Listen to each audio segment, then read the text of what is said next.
We begin tonight with Cenk Uygur, founder and co-host of the Young Turks. Marc Short, former White House Legislative Affairs Director during the first Trump administration. Marc, good to see you as always.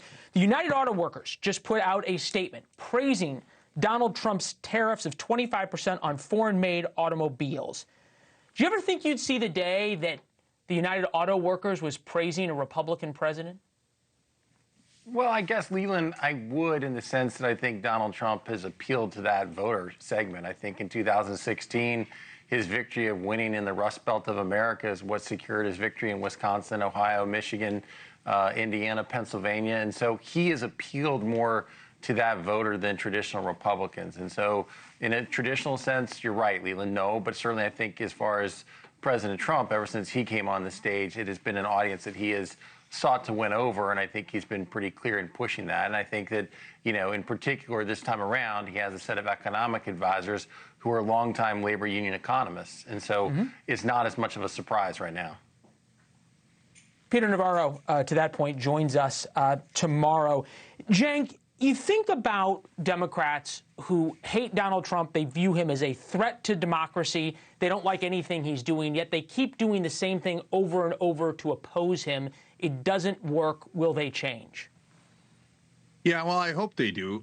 Look, I think that you're a little too bullish on Donald Trump. And I get that those on the right track numbers are way better than expected.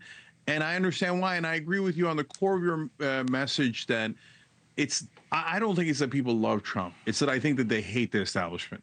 And so if the Democrats want to regain control in any way, they have to actually deliver for people. They have to deliver for the average person. They have to be more populist, especially economically populist.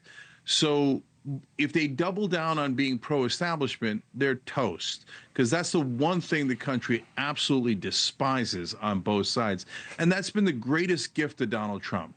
He just, and he wisely said, I'm against the establishment. Now, in reality, is he? No, he's about the, you know, his number one goal, policy-wise, is a $4.5 trillion tax cut that's largely going to go to the rich and to corporations. He's a fake populist, but at least he knows that he should fake it. Well, we'll figure out whether he's faking it or not, because we'll see what happens with the tax cuts. Today, he promised yet another tax cut coming. Take a listen. If you borrow money to buy a car, you're allowed to deduct interest payments for purposes of income tax, but only if the car is made in America. So if the car is made in America, you get a loan, you can deduct the interest. That's a big saving. So, Cenk, I've often said Donald Trump's superpower is that he gets his opponents to take positions that are unpopular. I can oppose this because eventually you're going to have to get taxes somewhere. But how do Democrats oppose this? This sounds like something working class Americans would get behind. Yeah, you don't oppose that one. Easy. I solved it. So Donald Trump throws out a bag of squirrels. So it did Doge. Did he really cut $2 trillion? Hell no. $1 trillion? Not even close. They said they were going to cut defense. Did they cut defense? No. They added $100 billion to it. But what are they doing? Oh, my God, look at all these cuts. Look at all these cuts, right? And then the gold card and the tariffs. So don't worry about it. When we actually absolutely loot the Treasury and make the average American go out of their pockets to help giant corporations, we'll pretend that we didn't, and we'll distract you and make you think that this is for you. Okay, so the tax cut you're referring Although to, at the end of 2019, 2020, most Americans thought they were better off. That's why they elected Donald Trump in 2024. To you, Marc, I don't think there's any Republicans who have the spine, for lack of a better term, especially ones in Congress. You'll tell the truth on TV. It's why you're here. But in Congress, there's sort of a lacking of that ability to say all these things that Donald Trump wants is great. No taxes on Social Security, no taxes on tips, no taxes on overtime, no taxes on auto loans, on and on and on, and say we can't afford that.